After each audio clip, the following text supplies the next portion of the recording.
Paz e graça, povo de Deus, tudo bom? Estamos aqui com mais um episódio do nosso AngularCast.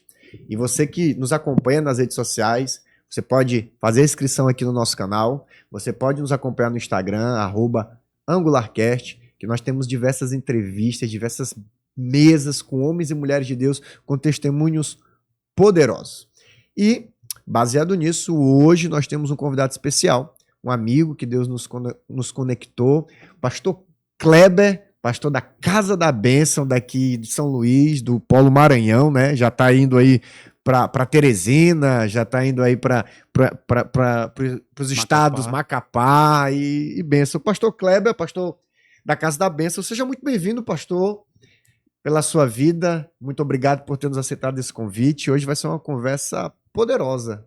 Amém, amém, pastor Paulo Vitor, saúde, paz, prosperidade para o Senhor, para todos, que Deus possa nos abençoar muito e que possa ser um momento muito edificante aqui para nós durante esse tempo.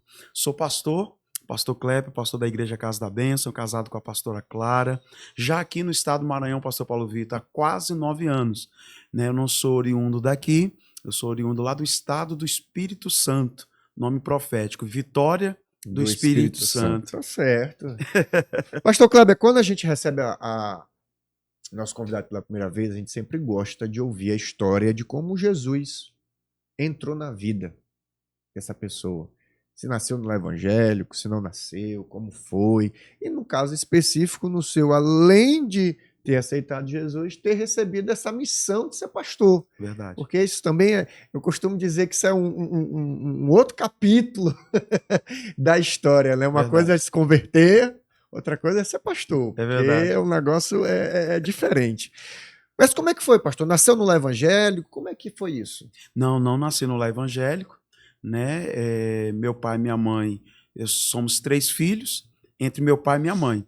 Meu pai teve uma vida muito promíscua, né? Estando com minha mãe, ele teve 3 outras mulheres, com família constituída, então tem 17 irmãos. Com a minha mãe, né, eu e mais 2 irmãs, uma viva e outra infelizmente falecida. Então assim, eu não nasci, meu pai aos 2 anos de idade, ele pegava o pipo, né, colocava na cachaça e colocava na minha boca e se amostrava para os amigos, dizendo, isso aqui é cabra macho, não faz nem cara feia. Isso com 2 anos de idade. Aos 6, 7 anos de idade, 8 anos de idade, ele me levava para viajar com ele, bebia e deixava aquele pouquinho da cachaça, que dizia que era o santo. O santo era eu, e eu que bebia aquilo. Então, assim, eu nasci desse jeito, vendo meu pai fazer essas coisas. Aos 12 anos de idade, eu fui falar com meu pai, né, que eu estava me formando, e ele disse, você está virando um homem. E a primeira coisa que ele fez foi me levar para um prostíbulo. Com os 12 anos de idade, diz ele que era para perder a virgindade. Ele usou uma outra nomenclatura que me falha a memória agora, sim, mas foi para perder a virgindade. E assim eu cresci num lar com bebidas, né? Meu pai fazendo essas coisas. Não fiz uso de entorpecente, usei maconha 1 ou 2 vezes, mas vendia, né? Para tentar ganhar a vida naquela Sim. época, vendi, acabei me envolvendo com a famosa galera, turma, né, que a gente chamava antigamente. Hoje a gente chama de facção, a gente chamava de galera, né, antigamente. Mas assim, era a minha vida antes de aceitar Jesus como Salvador. E aí, como é esse processo de Jesus lhe encontrar, o senhor encontra Jesus? Como é que foi? Porque eu sei que isso é um momento na nossa vida que marca, né? E no seu caso, em específico, não só marcou, como ganhamos, o reino de Deus ganhou um pastor. Verdade. Como foi esse processo? Mais ou menos na 5ª, 6ª série, pastor Paulo Vitor, eu conheci uma menina que era da minha igreja, Igreja Casa da Bênção. Minha avó, mãe da minha mãe, já era dessa igreja, pioneira dessa igreja, quando o nosso pastor presidente abriu essa igreja na minha cidade natal, né, João Neiva, lá no estado do Espírito Santo. Minha avó foi uma das primeiras a se converter. Então minha avó já era dessa igreja. Eu conheci, sim, essa menina que era da igreja. Acabei ficando na época com ela. E um belo dia, indo vender maconha numa discoteca, chamada discoteca, eu tinha que passar na frente da igreja. Quando eu me dei por conta, com 100 gramas de maconha no bolso para vender nessa discoteca, eu estava dentro da igreja, adorando a Deus já. Mas Olha eu aí. lembrei que essa menina era dessa igreja. Falei, eu vou lá para conversar com ela, né, estar mais perto dela. Tinha gostado de ficar com ela. E aí entrei nessa igreja. Estou nessa igreja até hoje. Lembro-me que fiquei frequentando mais uns 2 meses aproximadamente os cultos de domingo. Isso, uns 2 meses. E aí, no dia 17 de janeiro, eu aceitei Jesus como Salvador da minha vida. Que bênção. E aí começa o processo de servir na igreja, começa aquele processo, se converteu mesmo, não soube mais o que é mundo. E como foi esse processo? Como é que é o despertamento para a obra pastoral? O que aconteceu, pastor Paulo Vitor? É algo assim, na minha vida, humanamente falando, tudo aconteceu precocemente. Né? O uso de entorpecente, a venda de entorpecente, o uso do álcool, né? Porque quando eu cheguei na igreja, eu já era um alcoólatra. Eu lembro-me, quando não tinha bebida alcoólica, eu já cheguei a fazer o uso de álcool doméstico. Misericórdia. O uso de álcool... Isso com 15 anos. Com 15 anos para 16 anos. Foi quando eu fui para a igreja. E ali, naquela igreja, quando eu cheguei ali, olhei para o pastor, admirava o pastor, admirava os obreiros. Aceitei Jesus dia 17 de janeiro e me batizei dia 13 de março, 2 meses depois. 2 meses depois. E depois queria ser obreiro. Veio um desejo enorme de ser obreiro. Que no caso, na sua denominação, obreiro já é um preparatório para ser pastor. Isso, é o que auxilia o pastor. Ah, perfeito. Auxilia o pastor, segurando a salva. Na época, trabalho de libertação, cura divina, segurando pessoas que caíam endemoniadas, expulsando demônio, servindo. O homem da mala. Sim. O homem da mala. Carregava a mala, limpava o escritório do pastor, limpava a igreja, cuidava do som, multiuso. Sim. Multiuso. E aí veio aquele desejo. Eu perguntei ao pastor, como é que eu faço para ser obreiro? E aí todo obreiro usava gravata naquela época, né? E eu falei, eu queria usar gravata. Aí um presbítero me deu uma gravata e eu lembro-me, algo até cômico, que eu vim do mundão, todo esportista, né? Então eu tinha um tênis skatista, uma calça bem apertadinha, com a camisa de uma aviação de transporte lá do estado do Espírito Santo, chamado Águia Branca. Aquelas camisas de funcionário de ônibus. De ônibus, sim, justamente, de trocador, de motorista. Aí eu não tinha roupa social, eu tirei o símbolo da empresa, né? E aí coloquei aquela gravatinha e achei que eu estava abalando. Tênis skatista, com calça jeans, camisa da aviação e gravata. Imagina a cena. Tava se achando. Se achando. Mas na época tudo era maravilha, né? E aí fui. E o pastor viu que eu tinha um chamado para ser obreiro, né? Conversou com o nosso pastor presidente na época, porque eu ainda era de menor, né? Tinha 17 anos, e aí permitiu, fui consagrado obreiro, né? Comecei a me envolver muito na igreja, querendo trabalhar. Praticamente morava na igreja, meu pai me chamava de fanático, minha mãe me chamava de doido. Para que jejuar tanto? Para que orar tanto? Para que ficar tanto assim no prédio da igreja? Mas eu precisava passar por um processo de libertação e um processo também de santificação, né? De me abster daquelas coisas, tudinho que ficou impregnado em mim do mundo. Estava fazendo ali um processo de cura, de restauração. Justamente. E aí, pastor Paulo Vitor, aos 17 anos de idade, me tornei também presidente da mocidade. O meu pastor da minha sede já me conhecia. Quando eu decidi sair da minha cidade, terra natal, João Neiva, no estado do Espírito Santo, 12 mil habitantes, e fui para a capital, Vitória, trabalhar de obreiro, assalariado pela igreja, lá na nossa sede em Vitória. Olha aí. Isso aí já estava com 18 anos de idade. Trabalhando para Jesus, servindo ao meu pastor, servindo a minha igreja. E um belo dia, foi desse jeito, um belo dia, orando e jejuando com o Ministério de Louvor da nossa sede, surgiu um problema em uma das nossas filiais lá em Vitória. O meu pastor, o apóstolo Jair, me chama e perguntou, Kleber, você tem fé? Eu falei, tenho. Você tem fé de assumir uma igreja? Isso com 18 anos de idade. E era o meu sonho, eu queria ser pastor.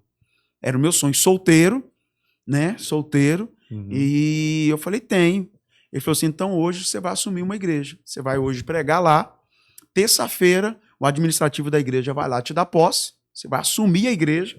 E aí, então, você vai ser pastor. Na realidade, eu não fui consagrado. Eu fui ser dirigente com 18 anos de idade. Eu lembro-me que foi dia 30 de março que eu assumi essa igreja, e no dia 3 de junho eu fiz 19 anos. Assim começou meu ministério, assumindo uma igreja de 4 pessoas. Havia 4 pessoas, o aluguel atrasado na época, o pastor que me antecedeu não saiu lá por questão moral, não estava mais com o coração ali naquela igreja, né? Estava ali desanimado. Foi quando eu fui para lá, com todo o ânimo, com toda a força, cheio de expectativa, cheio de visão, querendo fazer uma obra linda para Papai do Céu. E aí, com 18 anos de idade, eu assumi a minha igreja. Não fui consagrado a pastor com 18 anos, mas assumi e pastoreei solteiro durante 2 anos e 3 meses. Eu fiquei nessa minha primeira igreja 2 anos e 6 meses. Com 2 anos e 3 meses foi quando eu casei com a minha esposa, a pastora Clara, que era da sede. Casa da Bênção Sede. Casa da Bênção Sede de Vitória. E aí eu casei com ela, ela foi já pastorear comigo, e dali em diante pastoreei outras igrejas e fui pastoreando durante muitos anos, servindo a Deus ao lado do meu apóstolo, sempre pastoreando e conciliando um outro trabalho. Qual trabalho? Trabalhando na minha sede como editor de programa de televisão. Durante muitos anos auxiliei o apóstolo, editando programa de televisão, gravando, cameraman, cabo-man. Comecei como cabo-man, cameraman, editor, entendeu? Mas mesmo assim, paralelamente, dirigindo a igreja, pastoreando a igreja. Para a honra e glória do Senhor Jesus. E nesses mais de 20 anos pastoreando a igreja, pastor, o que são os ensinamentos desse processo? É uma coisa, o senhor falou, né? Começou uma igreja com 18. Hoje, o senhor não tem mais a cabeça de 18. Não tem. Nem o corpo, tá? Só para deixar claro, mas tudo bem, deixa para lá. Você que tá no YouTube, tá vendo, mas você que tá nos ouvindo aí no Spotify, entendeu? E qual foi, assim, os principais ensinamentos? O que a vida pastoral tem lhe ensinado? Porque diante de um tempo em que muitos até descredibilizam o pastoreio, eu percebo que já a sua formação pastoral já é uma formação pastoral mais antiga e bem mais, vamos dizer assim, criteriosa, talvez, do que algumas coisas que a gente tem visto hoje. Quais são, assim, eu vejo muito pastor desistido, que se arrepende. No seu caso, não. Com 17 anos eu quero isso, e hoje coração continua nisso, porque eu lhe conheço, sei do amor que o senhor tem pela obra. Quais são, assim, os principais lições que tem sido essa vida pastoral? Pastor Paulo Vitor e todos que estão nos vendo e nos ouvindo, se fosse para fazer tudo de novo, fosse para passar todo o aperto que eu passei por causa da obra de Deus, se fosse para sofrer tudo que eu sofri por causa da obra de Deus, fosse tomar a decisão hoje, eu faria tudo de novo. Uau! Tudo de novo. Que benção. Porque eu lembro quando eu me converti e veio esse anseio de ser pastor, os jovens, né? Eu fui líder de jovens. Sim. E cheguei, na época, a liderar aproximadamente 60, 70 jovens batizados, na época, chamado Jovens Missionário Gospel.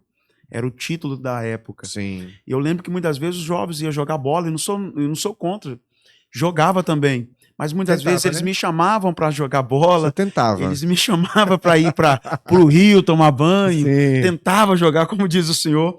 Mas muitas vezes eu dizia, eu não posso ir porque eu fiz um voto de jejum, fiz um voto de oração, e justamente caí no horário que eu tinha feito o voto. Isso. Então eles iam e eu ficava ali, muitas vezes chorando, porque eu queria, uma parte de mim queria, né?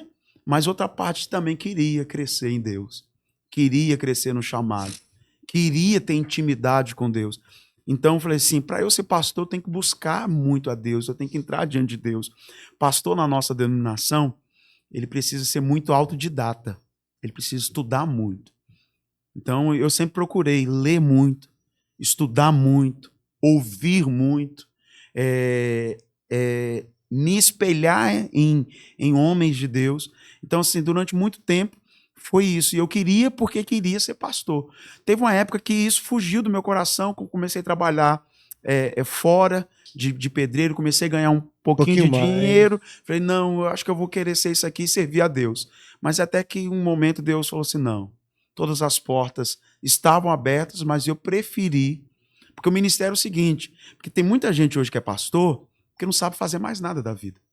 A única porta que na época abriu para esse cara, esse dito pastor, foi do ministério. Eu não, eu tinha várias outras portas. É interessante isso que você está falando. Eu não sei, mas parece que é Spurgeon que fala que ele foi entrevistar um jovem que queria ser pastor, obreiro, e aí ele pergunta, por que você quer ser pastor? Aí, não, porque eu tentei fazer isso, não deu certo, tentei fazer aquilo, não deu certo, tentei fazer isso outro, não deu certo, e fiz outra coisa, não deu certo. E por isso eu quero ser pastor. Aí diz que Spurgeon, se eu não, parece que é Spurgeon, diz assim, pois eu tenho convicção de que você não é um pastor. É por aí, é desse jeito. Concordo inteiramente com isso. Porque o chamado pastoral não é para quem não sabe fazer nada ou que frustrou todas as tentativas no mundo empresarial ou do trabalho, mercado de trabalho. Não. É um chamado de Deus. É quando todas as portas estão abertas, mas você vê todas as portas fechadas e apenas a porta do ministério, do chamado aberto. Foi isso que aconteceu comigo. Isso faz uma diferença gigantesca, porque você entra com a intenção correta no ministério. Isso aí. E isso é uma coisa que a gente precisa fazer uma reflexão. Porque o que a gente observa hoje, em alguns casos, são intenções erradas em lidar com a obra ministerial. Verdade. Enriquecimento, fama, poder, prestígio, política. Por aí, por aí. Que assim, aqui a gente não está dizendo que assuntos como esse não têm relevância ou sua importância. Mas a intenção correta, e aí o senhor pode até falar um pouco sobre isso, de entrar numa obra pastoral, ela precisa estar bem alinhada, né? A Bíblia diz que Deus conhece a motivação do coração do homem. Por muitas vezes, você está fazendo o que é certo, inclusive, talvez até da forma certa, porém, com a motivação errada. Com a intenção do coração errada. A intenção do coração é o princípio de tudo. Se Deus sondar o nosso coração e ver uma intenção, pastor Paulo Vitor, uma motivação errada, que não seja o engrandecimento do reino de Deus, a adoração a Deus, fazer algo para Deus, então Deus olha aquilo ali, olha a motivação e diz, não, está tudo errado. Você pode estar fazendo o que é certo, pode estar até fazendo da forma correta, da forma certa, mas se a motivação for errada, se a motivação não for o reino de Deus, glorificar o nome de Jesus, mas se for o enriquecimento, se for a fama, se for posição, Deus olha isso, filtra isso e diz, está tudo errado. Talvez eu estou dando aqui o resultado, pastor Paulo Vitor, nós estamos dando o resultado, porque talvez muitos ministérios pastorais não avançam. Está ali orando, falando, Senhor, eu estou fazendo a tua obra, eu estou fazendo da forma certa, mas com a motivação errada. Deus sonda a motivação do coração do homem. A Bíblia diz assim, sobre todas as coisas que você deve guardar, guarda o teu coração, porque dele procede as saídas da vida. É verdade. E nesse caso, pastor, por exemplo, a gente está falando sobre a intenção do coração. O próprio ministério ele vai depurando, ele vai te filtrando essas intenções. O senhor falou, aí que teve um breve momento que começou a ganhar mais. Foi. E pensou em não ser pastor, só servir a Deus. Isso. E como foi esse processo de não é para cá que Deus quer me levar? O senhor lembra assim, para que a gente possa entender, como é que foi esse processo de Deus filtrar isso no senhor? Na realidade, o que aconteceu? Não sei se os ouvintes, telespectador lembram, que quando eu saí da cidade de João Neiva, interior, fui para a sede em Vitória. Foi nesse momento. Aconteceu algo comigo nessa igreja que me levou a ir para a nossa sede em Vitória, né? E nessa sede de Vitória, ali eu entendi, não, aqui é o meu lugar.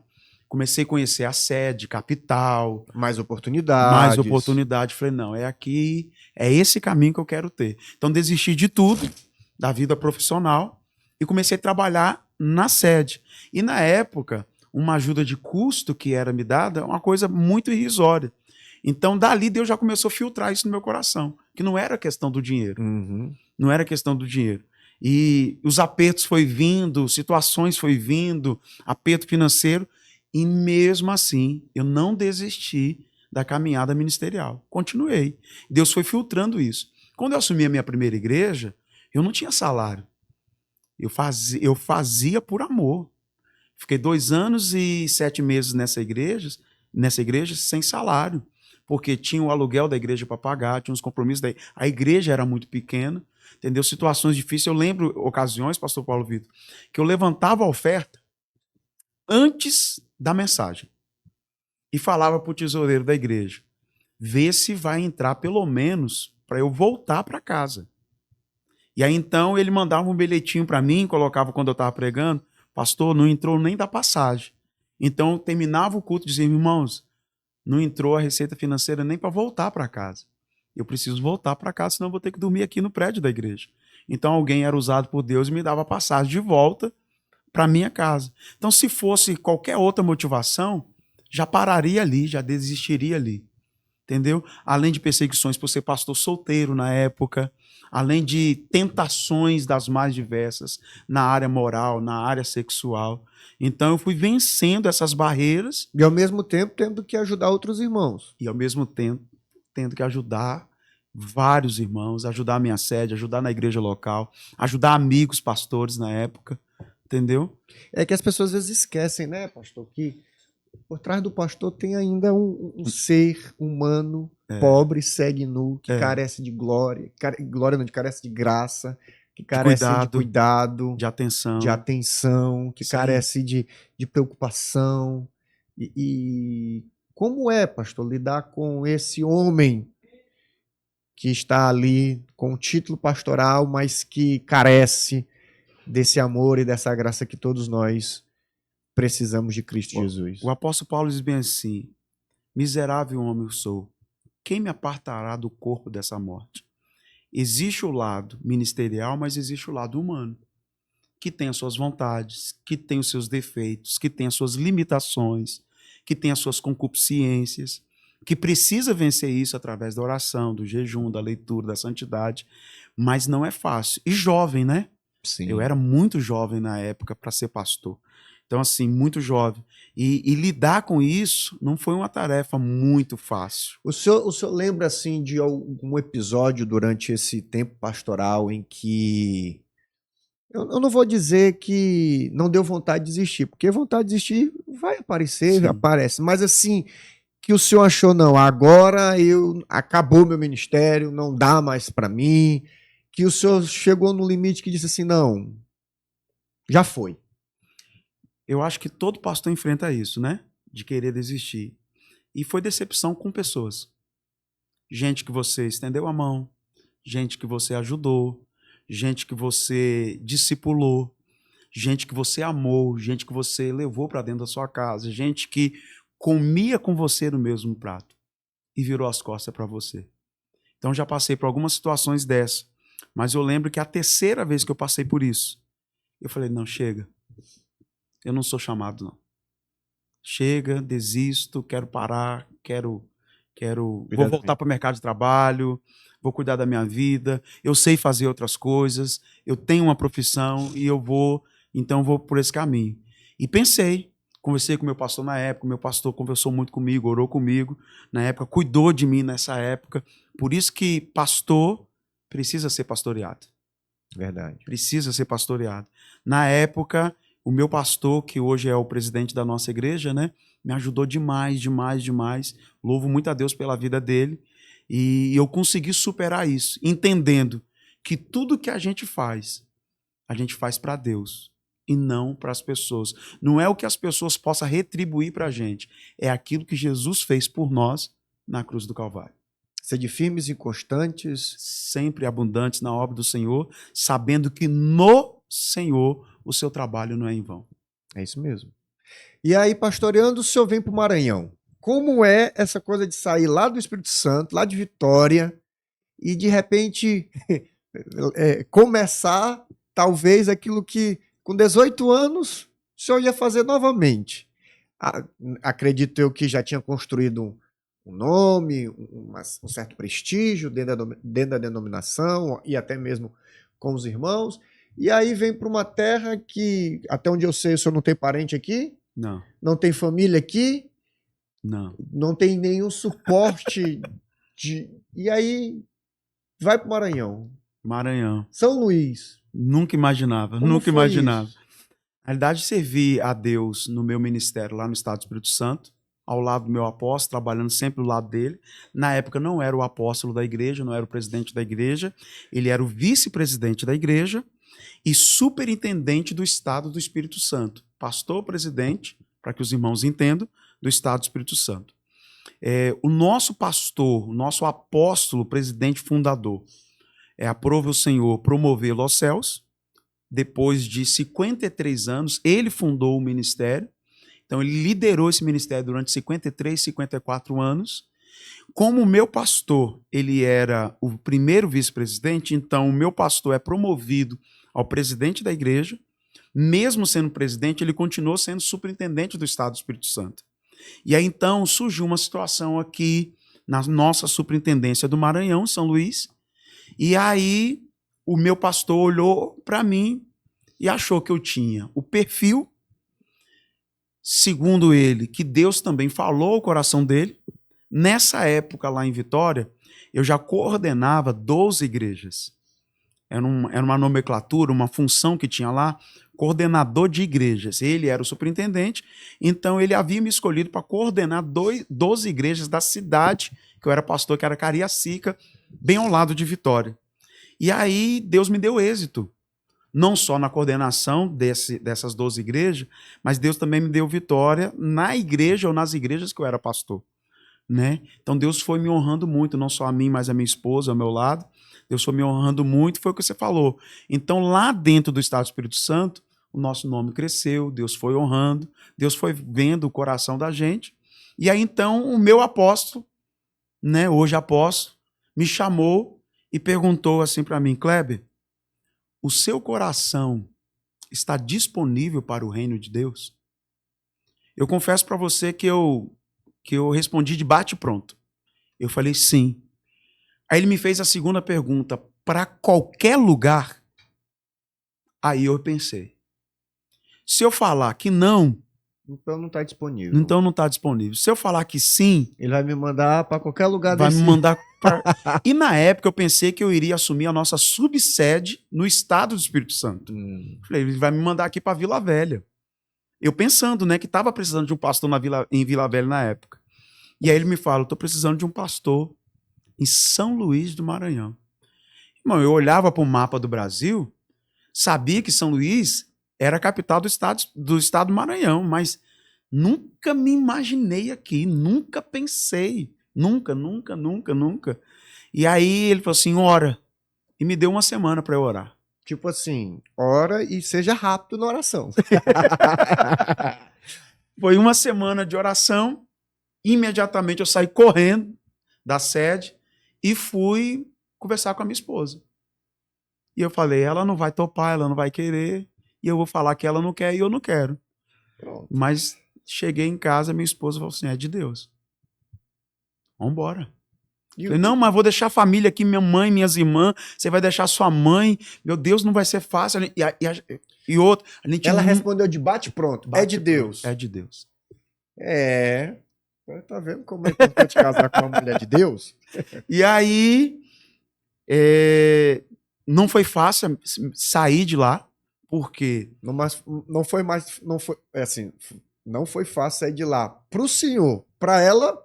Para ela também não foi, mas ela estava mais convicta do que eu. E vocês chegaram a conversar sobre de onde veio essa convicção dela? Ela chegou a compartilhar alguma coisa? Por que ela dizia que é de Deus? Uns meses atrás eu havia ministrado numa convenção nossa do Estado do Espírito Santo. Certo. Naquele dia, Deus falou com ela que a gente deveria preparar a igreja, que a gente era pastor, para um próximo pastor ou alguém que era discípulo nosso, porque a gente não iria ficar lá mais muito tempo. Por que Deus gosta de falar as coisas meio para as esposas? Por aí. Eu passei por uma situação muito parecida com essa, né? Primeiro Sim. Deus fala para minha esposa, para depois... Só que, na época, ela tinha falado que era um prazo de mais ou menos 2 anos. Isso durou 3 meses. 2, 3 meses. O apóstolo me chamou e falou, São Luís do Maranhão. Só que aí eu fui fazer os testes com Deus, né? Sim. Aí eu comecei, eu lembro, pode ser até os nossos ouvintes, os nossos telespectadores achar que é criancice, brincadeira. Eu falei, se eu achar 10 placas de carro escrito São Luís, é um sinal. Não veio o sinal. Um dia, uma profetisa falou para mim, eu vejo 3 letras em cima da sua cabeça. SLZ. Eu não entendia nada. Nunca tinha viajado. Não, já tinha viajado de avião, mas não entendia nada. É, porque quando você bota aqui São Luís, apesar de ser S, mas no aeroporto é SLZ. SLZ. Quando emitiram a minha passagem para eu vir para cá, e eu olhei lá o boletim SLZ, eu lembrei da profecia dessa irmã que é muito de Deus. E aí eu pedi a ela para orar e não contei para ela. Falei assim, pastora Delcy, é uma pastora, profetisa de Deus. Eu queria que a senhora orasse por mim, que eu preciso tomar uma decisão muito séria. Me leva lá nessa pastora Delcy depois, viu? Essa Delcy é muito de Deus. Ela deve ter hoje 75 anos, Uau. Uma profetisa de Deus. Uau. Ela falou assim, eu pedi para ela orar, mas não orar na hora. Sim. Eu estava fazendo uma viagem que eu iria ministrar fora. Aí ela falou assim, onde você tá? Eu falei, tô no carro. Eu falei, para o carro. Eu parei e começou a orar. No telefone mesmo. Orou. Falou, eu vejo 3 letras em cima da sua cabeça. Falou bem assim, o que você tem para fazer, faça voando. E eu pensei, se for para ir para São Luís do Maranhão, não tem outro jeito que não seja voando. Sim. E ela falou assim, eu vi o irmão debaixo de uma árvore muito grande. Muito grande. Essa árvore crescia. De acordo com o tempo que o irmão ficava debaixo dessa árvore crescia e dava muitos frutos. No entanto, o irmão precisava chamar pessoas para te ajudar a colher esses frutos. E Deus conectava pessoas a você para ajudar você a colher esses frutos. Então, tiver de fazer, faça logo. Foi quando eu liguei para o meu apóstolo e falei, eis-me aqui. Vambora. Que Vambora. dia é pra gente ir? Aí, quando eu falei isso, no outro dia, eu fui para Brasília, para o nosso órgão administrativo, que fica em Brasília, passei lá 2 dias, e vim para cá sozinho, sem minha esposa, sem meu filho, porque era época escolar, era mês de outubro, então eu fiquei aqui sem a esposa e o filho ainda 2 meses. Pior 2 meses da minha vida. Por quê? Sem eles. Entendi. Sem eles, sem esposa, sem filho. Aqui. Sozinho. Eu lembro-me, pastor Paulo Vitor, eu me emociono até, que no aeroporto, a igreja foi despedir de mim, minha mãe foi despedir de mim, minhas irmãs foram despedir de mim. E minha mãe disse, eu perdi meu filho. Uma vez um profeta foi falar com a minha mãe, não foi por profecia, foi um conselho. Eu falei, a senhora não perdeu seu filho. A senhora teria perdido seu filho se fosse para as drogas. A senhora ganhou um pastor. A senhora tem um pastor na sua casa. E ali, despedindo de todo mundo, meu filho, 8 anos de idade, hoje ele está um rapazão, 8 anos de idade, ele dizia, não vai não, pai, não deixa a gente não. Aquilo ali me marcou até hoje, quando eu lembro, me emociono. E eu fiquei 6 meses sem ouvir uma canção, aquela canção que diz, o teu vento me enviou. O meu chamado é maior que a minha própria vida. Eu falei, não vou ouvir essa canção mais. Por quê? Porque quando foi difícil, não foi fácil. Mas eu entendia que Deus tinha algo comigo aqui no estado do Maranhão. Eu entendia isso, que Deus estava me chamando. Apesar de que na época, pastor Paulo Vitor, o inimigo colocou uma seta no meu coração que o meu pastor não gostava de mim. Por isso que ele me mandou para longe. Ele não gosta de mim, ele me mandou para longe, ele não gosta do meu jeito, ele me mandou para longe. Não bastava o desafio do campo, você já chegava aqui com outros desafios internos e familiares. E aí, quando eu aqui cheguei, no dia da minha posse não foi fácil, foi muito difícil a minha posse. Os pastores muito frustrados, pastores que dirigiam as igrejas aqui no estado do Maranhão muito frustrados, muito desanimados. Eu lembro que a nossa reunião começou 7h30 e eu fui falar 1h da manhã. E a única coisa que eu pedi para os pastores aqui, não foi nem para a igreja toda, foi um voto de confiança. Os diretores da nossa igreja veio conversar com os pastores, e aí todos assinaram minha ata de posse, Então, eu assumi a igreja no dia 30 de outubro de 9 anos atrás. E quando o senhor chegou aqui, eram quantas igrejas Casa da Bênção? Era a sede, que era ali nas Cajazeiras, um pouquinho para cima do supermercado Mateus, sede muito pequena, 200 metros quadrados, e havia 9 igrejas. 9 igrejas. Hoje vocês são? Nesses quase 9 anos, que vai fazer em outubro agora que a gente está aqui, pela infinita misericórdia de Deus, não é eu, não é a Clara, eu falo que é duas coisas, são duas coisas. É a graça de Deus e a fidelidade da equipe pioneira que já estava aqui. Então hoje nós somos a sede mais 24 igrejas. Glória a Deus. A sede mais Casas da 24 Bênção. igrejas. Agora, não só mais dentro da grande ilha, Como a área metropolitana. e agora nós temos região na Baixada Maranhense, na região Tocantina, estendemos para Teresina, e nos últimos 3, 4 meses agora assumimos a região do Amapá, mas só tem uma igreja nossa, todo o estado do Amapá, que é na capital Macapá, que foi alguém nosso daqui que foi enviado para lá. Que bênção, pastor. Então hoje a gente é a sede mais 24 igrejas. E quando, um ano depois que eu estava aqui, o meu apóstolo veio aqui. Aí um dia, jantando com ele, eu perguntei para ele por que ele me mandou para cá. Porque tinha gente, na minha concepção, mais capacitada do que eu, que tinha mais frutos do que eu, que tinha uma igreja maior que eu. Inclusive, essa pessoa a quem eu me referia para o apóstolo, ele é um irmão para mim. Sim. É um amigo mais chegado que o irmão. Que é o pastor Rodrigo, que hoje é superintendente da região de Ribeirão Preto, São Paulo. Sim. E eu saí primeiro do que ele, só que ele tinha frutos, o apóstolo acionava mais ele do que eu na superintendência.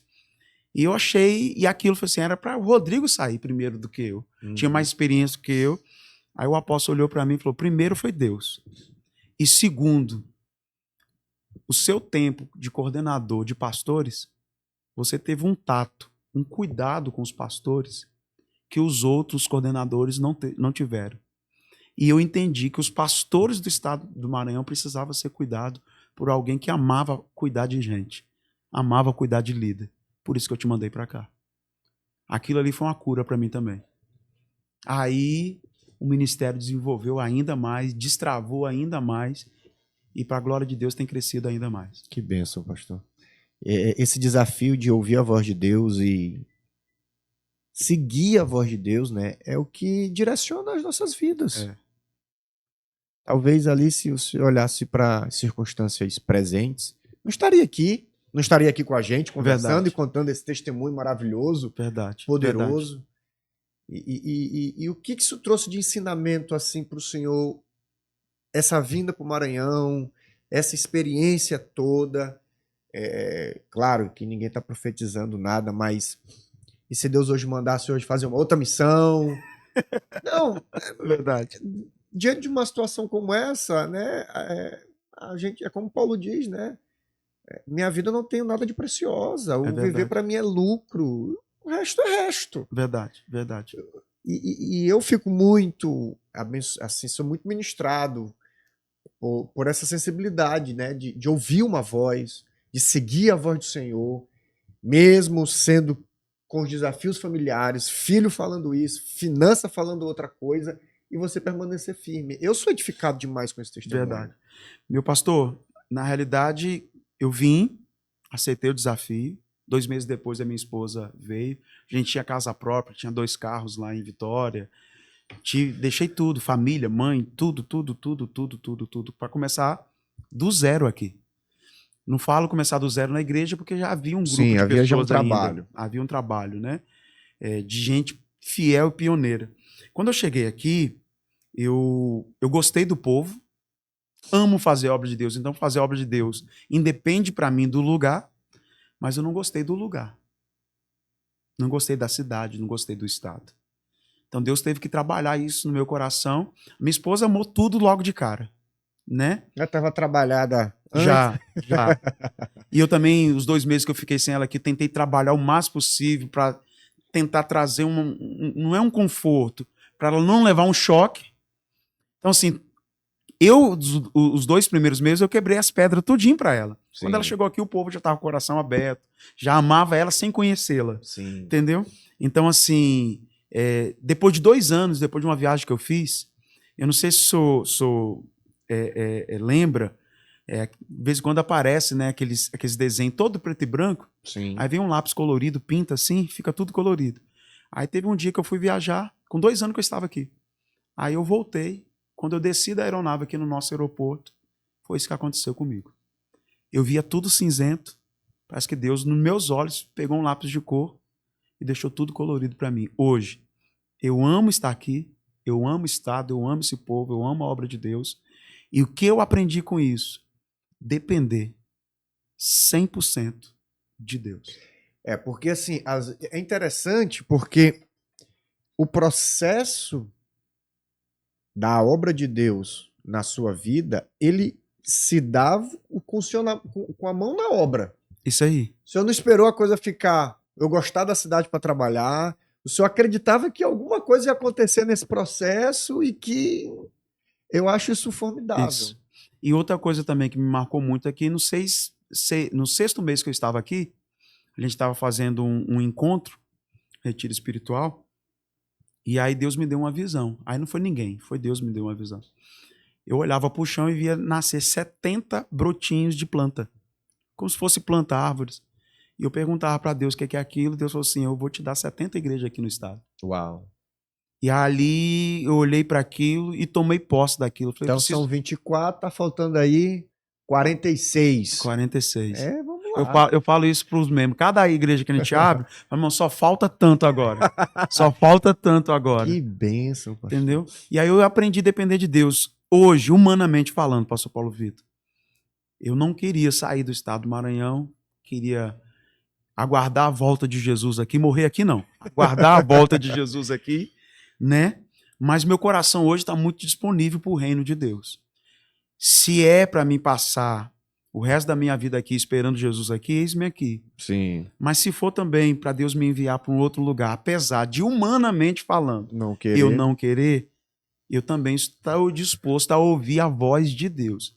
Eu não aceito, não quero manipulação humana, questão humana agindo. Mas é Deus. Quando é Deus, Deus testifica, Deus mostra, Deus dá sinais. E eu não sei, mas assim, a experiência que eu tenho, e o senhor pode até falar sobre isso, é que assim, quando Deus direciona e dá um comando, tudo aquilo que, porventura, a gente dá valor para justificar uma não atitude, perde o valor diante daquele comando. É isso aí. É isso aí. Tipo assim, eu tenho 2 carros e casa, família. Mas Deus está dizendo que é para outro canto. Então o que vale 2 casas? Né? Tem uma frase que eu gosto muito dela, existem coisas que a gente tem sucesso aonde Deus não nos chamou para ter sucesso naquela área. Sim.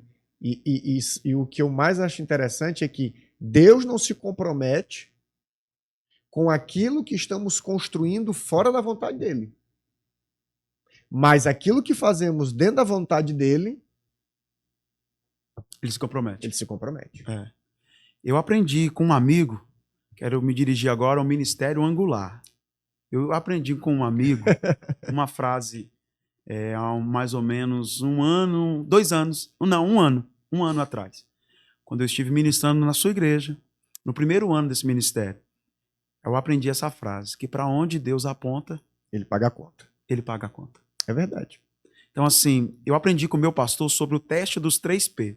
Quer saber se Deus está aprovando uma atitude? Quer saber se Deus está te aprovando num lugar? Isso vai para pastor. Teste dos 3Ps. Poder, paz e provisão. Aonde você está tendo poder de Deus? Deus está manifestando a glória dele. Vidas estão sendo salvas. Está tendo paz, e paz não é ausência de guerra. Paz é bem-estar consigo mesmo. Paz é confiança de que Deus está ali. Deus está ali. Está tendo paz. Tem problema, você está resolvendo os problemas em paz. Deus está apontando a direção. Está tendo provisão. Então, se tem esses 3Ps, Deus está te aprovando naquele lugar. E a provisão não significa que não está ligada em abundância de recursos. Não é isso. Não é isso. A provisão está ligada com aquilo que é necessário ter para se fazer. A Bíblia diz assim, o meu Deus, segundo suas riquezas, suprirá. Não está falando que vai te dar luxo. Está dizendo que vai suprir as suas necessidades. Então, tem provisão, está sendo suprido, então Deus está te aprovando, está gerando paz, está gerando poder ali. Então Deus está apontando. E para onde Deus aponta, ele paga a conta. Gostei dos 3P. Já conhecia, né? Já tínhamos uma conversa. Tu já tivesse, né, num processo de mudança, tu me trouxe essa reflexão. E hoje, pastor, o que tem pulsado? Qual é a mensagem que o senhor tem carregado da parte de Deus? O que hoje é algo... Eu sei que a palavra de Deus ela é completa, ela é sublime, ela é tudo de bom. Mas às vezes tem algo ali dentro da palavra que nos marca. É tipo assim, você transforma a mensagem de Deus na tua mensagem. O que hoje tem pulsado nesse coração? Tem duas coisas que têm falado muito, muito forte no meu coração. Isaías, se não me fala a memória, 55, que diz assim que os nossos pensamentos não são os pensamentos de Deus, os nossos caminhos não são os caminhos de Deus. Assim como os céus são mais altos que a terra, assim são os pensamentos de Deus. Eu tenho feito uma oração nesses dias dizendo assim, Senhor, que a minha vida esteja alinhada com os teus pensamentos. Que os meus planos estejam alinhados com os teus planos. Que os meus projetos estejam alinhados com os teus projetos. Que os meus pensamentos estejam alinhados com os teus pensamentos. E para isso, aí vem a segunda coisa que Deus está falando no meu coração. Nós precisamos, telespectadores e ouvintes, mergulhar na presença dele. Na glória dele. Deus tem me falado muito nesses últimos dias que a gente precisa, nesse tempo, hoje, urgentemente, buscar, entrar, mergulhar muito na glória dele. Devocional diário. Tempo de qualidade com Deus. Cada um tem o seu tempo. Sim. Cada um tem o seu tempo, mas precisamos buscar muito a face de Deus. A Bíblia diz que aquela mulher samaritana levou uma multidão inteira de uma cidade aos pés do Senhor Jesus, para conhecer o Senhor Jesus. Mas a gente esquece que antes ela teve a sós no poço com Jesus. É verdade. O a sós com Jesus. Porque o resultado do público é o resultado do secreto. Se não tiver vida com Deus, não tem resultado no publicamente. E não que a gente tem que ter vida com Deus para isso. Mas a gente entende que quando a gente está no secreto com Deus, a gente capta os pensamentos dele, a gente se alinha com aquilo que ele quer, com aquilo que ele deseja. A gente começa a fazer, a praticar, a caminhar na direção dos pensamentos, dos planos, projetos que Deus tem para esse tempo. Então, pastor Paulo Vitor, o que Deus mais tem me falado nesses dias, e eu tenho ministrado isso na igreja onde eu sou pastor, de nós termos tempo com Deus. A Bíblia diz assim, Jesus vira para Pedro e diz assim, eu te darei as chaves do reino. Mas antes de Pedro receber as chaves do reino, Pedro teve uma revelação de quem Cristo era. Tu és o Cristo, filho do Deus vivo. Jesus olha para ele e diz o quê? Não foi a carne, nem o sangue que te revelou, mas o meu Pai que está no céu. Ou seja, é como se Jesus estivesse falando assim, só alguém que está muito ligado com o Pai que pode ter a verdadeira revelação de quem o Filho é.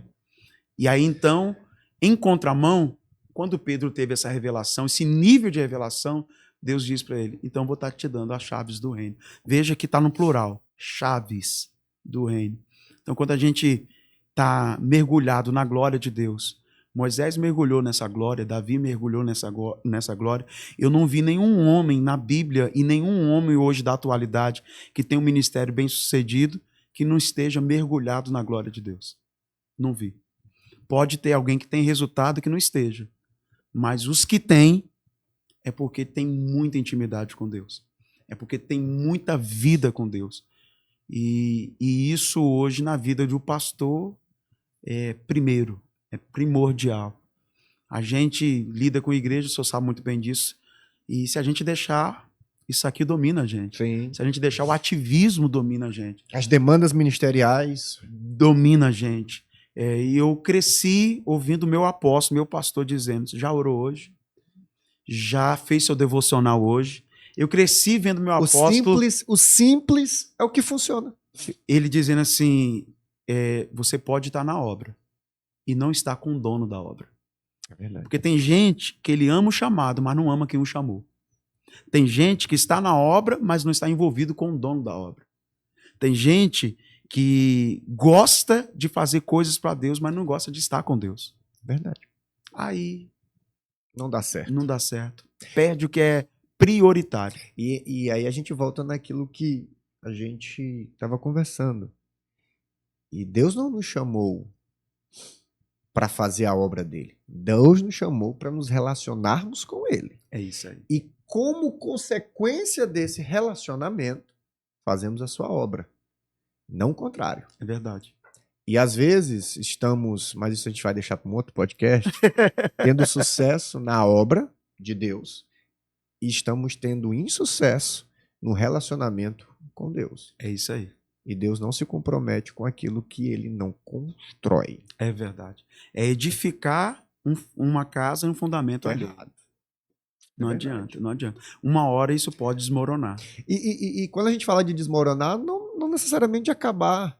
Mas, sabe, pastor, assim, o ativismo, peso, sabe, a cobrança. Às vezes eu olho e paro e penso, mas o jugo de Jesus não é leve, suave?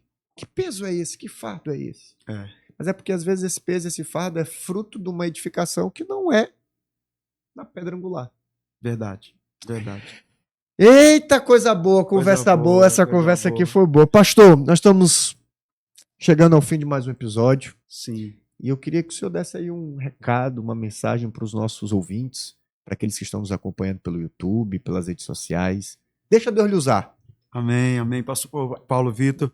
Gente, é muito bom ter tido essa conversa com o senhor, contar a experiência e testemunho, né? Vai vir outros episódios, mas o que eu tenho para falar para todos os nossos ouvintes, para todos os nossos telespectadores, é que Jesus é tudo. Aleluia. Jesus é tudo.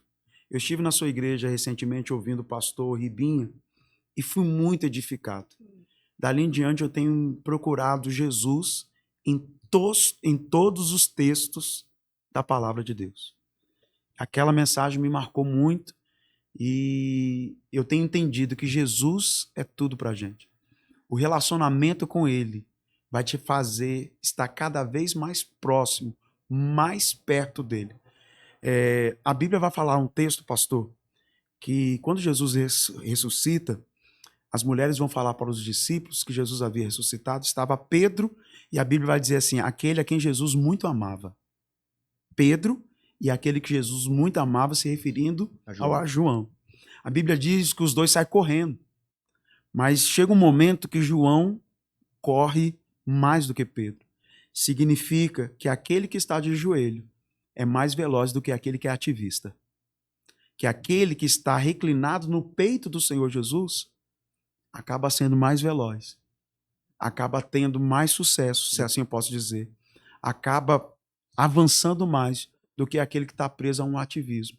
Então, quando a gente se relaciona com ele, deita a nossa cabeça no seu peito e sente o pulsar do seu coração, você entende o que ele quer de você, você entende a sua missão, você entende que ele te chamou não só para fazer, mas conforme o Senhor falou, para se relacionar. Então você que é cristão, você pastor, vamos buscar mais relacionamento, mais profundidade com Deus, porque com toda certeza foi para isso que ele nos chamou. Amém, glória a Deus. Obrigado, pastor Kleber, prazer, pela sua presença. Obrigado pela sua audiência. Deus abençoe. Paz e graça. Shalom.